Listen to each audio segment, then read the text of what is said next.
আসসালামু আলাইকুম প্রিয় ফুটবল ফ্যান্স। এতক্ষণে আপনারা নিশ্চয়ই জানেন যে ফ্যাব্রিজো রোমানো এর আগে জানিয়েছিলেন নিকো পাজ রিয়াল মাদ্রিদের এই ট্যালেন্টেড অ্যাটাকিং মিডফিল্ডার কাম উইঙ্গার ইতালিয়ান একটা ক্লাবে যোগ দিয়েছেন। ক্লাবটার নাম কোমো এবং বেশ কয়েকদিন ধরে তিনি এমন একটা মুভমেন্ট করবেন এমন টাইপের কথাবার্তা আমরা কিন্তু আসলে শুনছিলাম। এটার পেছনে মূল কারণ ছিল রিয়াল মাদ্রিদের বর্তমান ফার্স্ট চয়েস স্কোয়াডে নিকো পাজ সুযোগ পাচ্ছিলেন না। বয়সটা মাত্র ১৯, সামনে একটা বিশাল ক্যারিয়ার পড়ে আছে। এই সময়টাতে নিকো পাজ অনেক বেশি করে চিন্তা করছিলেন, নিজেকে প্রিপেয়ার্ড মনে করছিলেন, যেহেতু এর আগে একাধিক সিজন রিয়াল মাদ্রিদের বি টিম কাস্তিয়াতে তিনি খেলেছেন। তার কাছে মনে হচ্ছিল যে ফার্স্ট টিমে তার বেশ কয়েকটা ম্যাচ খেলা উচিত, সেই কারণে তিনি একটা ট্রান্সফার মুভমেন্ট করলেন।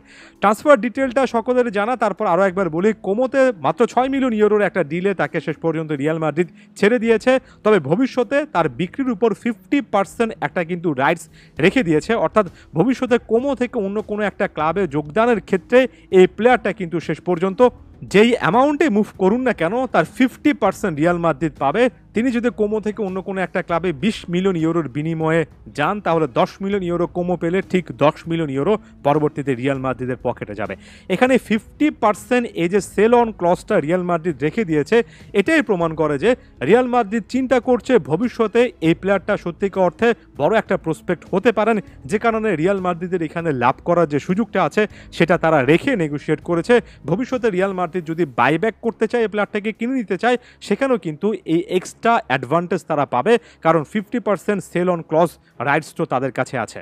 এই ডিলটার একটাই নেগেটিভ পয়েন্ট মনে হতে পারে, কোমো ক্লাবটার নাম খুব একটা বেশি পরিচিত কারো আসলে থাকার কথা নয়। মূলত ইতালিয়ান সেকেন্ড টিয়ারের একটা ক্লাব সিরি বি, এই কম্পিটিশনটাতে তাদেরকে বেশি দেখা যায়। এবার তারা এর আগের কম্পিটিশন থেকে একটা প্রমোশন পেয়ে ফার্স্ট লিগে চলে এসেছে, অর্থাৎ সেরিয়া আতে এসেছে, তাই অখ্যাত একটা নাম বলা চলে। তবে বেশ কয়েকটা নাম কিন্তু এখানে আস্তে আস্তে পরিচিত মুখ হওয়ার কথা, যেমন এই ক্লাবটার কোচ হিসেবে সেস ফ্যাব্রিগাস, সাবেক স্প্যানিশ লেজেন্ডারি মিডফিল্ডার কাজ করছেন, এবং সার্জিও রোবার্তো, সাবেক বার্সা ক্যাপ্টেন সার্জিও রোবার্তো কিন্তু এই ক্লাবটাতে আসা নিয়ে অনেকটুকু এগিয়ে আছেন, অর্থাৎ একটা ডিল মেক করার একেবারে কাছাকাছি একটা সিচুয়েশনে আছেন বলে অনেকে মনে করছে যে মুহূর্তে আমি ভিডিওটা রেকর্ড করছি। অর্থাৎ এখানে সেস ফ্যাব্রিগাস সত্যিকার অর্থে তার এক্সপিরিয়েন্সের মাধ্যমে ক্লাবটাকে ফার্স্ট ইয়ারে নিয়ে এসে সেখানে বড় রকমের কিছু কাজ করতে চান, এবং সেটার ফোকাল পয়েন্টে নিকো পাজ অবশ্যই থাকবেন। আমি এরপর কয়েকটা পজিটিভ পয়েন্টে যাই। সব মিলিয়ে পজিটিভ পয়েন্টটা সবচেয়ে বেশি যেটা, সেটা হচ্ছে মাত্র ১৯ বছর বয়সে একজন প্লেয়ার নিজেকে যদি প্রিপেয়ার্ড মনে করেন, আমার কাছে মনে হয় তার সেরিয়া থেকে শুরু করে টপ লিগের ম্যাচগুলো খেলা উচিত। তিনি যদি লিগ ক্যাম্পেইন রেগুলার খেলতে পারেন, প্রত্যেকটা বছরে ৩০-৩৫টা করে লিগের ম্যাচ এবং অন্যান্য কম্পিটিশন মিলিয়ে ৪০-৫০টা করে ম্যাচ খেলতে পারেন, এবং এটা যদি ইউরোপের টপ 5 লিগের একটা হয়, যেটা অবশ্যই ইতালিয়ান লিগ একটা, তাহলে সে প্লেয়ারটা সবচেয়ে বড় অ্যাডভান্টেজ যেটা পাবেন সেটা হচ্ছে তিনি তার ট্যালেন্টটা দেখাতে পারবেন। এর আগে যখনই রিয়াল মাদ্রিদের জার্সিতে যে দলের হয়ে মাঠে নেমেছেন, সত্যিকার অর্থে তার ট্যালেন্ট শোকেসটা করেছেন। এই মুহূর্তে রেগুলার ম্যাচ খেলা একজন ইয়াংস্টার প্লেয়ারের জন্য সবচেয়ে ইম্পর্ট্যান্ট। আমি আরও একবার বলছি, ম্যাচ খেলার জন্য এবং রেগুলার স্টার্টার হওয়ার জন্য যদি আপনি ক্লাব চেঞ্জ করেন এই বয়সে, বিশেষ করে ১৯, ২০, ২১ এই রেঞ্জটার মধ্যে, এটাকে আমি নেগেটিভলি কখনোই দেখি না। আমার কাছে মনে হয় এটা যথেষ্ট ভালো একটা সাইন। এবং একই সঙ্গে নিকো পাজ যেহেতু রিয়াল মাদ্রিদের ড্রেসিং রুমে কিছু না কিছু সময় কাটিয়েছেন, সেই এক্সপিরিয়েন্সটাও তিনি কিন্তু কাজে লাগাতে পারবেন। মাত্র ১ থেকে ২টো সিজনের দুর্দান্ত পারফরমেন্স রেগুলার খেলায় কিন্তু নিকো পাজকে লাইমলাইটে নিয়ে আসবে।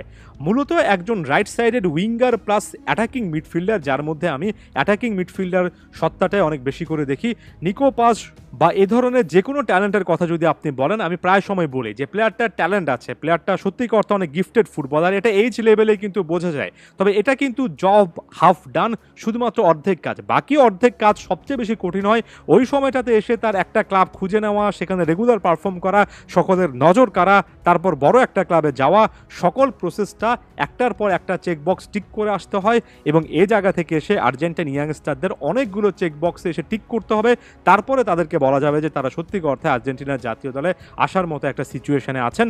যদি রিয়াল মাদ্রিদের মূল দলে খেলার সুযোগ পেতেন সব দিক থেকে ভালো হতো, তবে সুযোগ যে পাচ্ছেন না এটাকে নেগেটিভলি না নিয়ে ভবিষ্যতে মাত্র ১৯ বছর বয়সে একজন প্লেয়ারের সামনে আরও অনেক অপরচুনিটি আসবে, এটুকু বলে ভিডিওটা এখানে শেষ করছি। আশা করছি পুরো পয়েন্টগুলো আলাদা আলাদাভাবে বুঝতে পেরেছেন। ধন্যবাদ সবাইকে।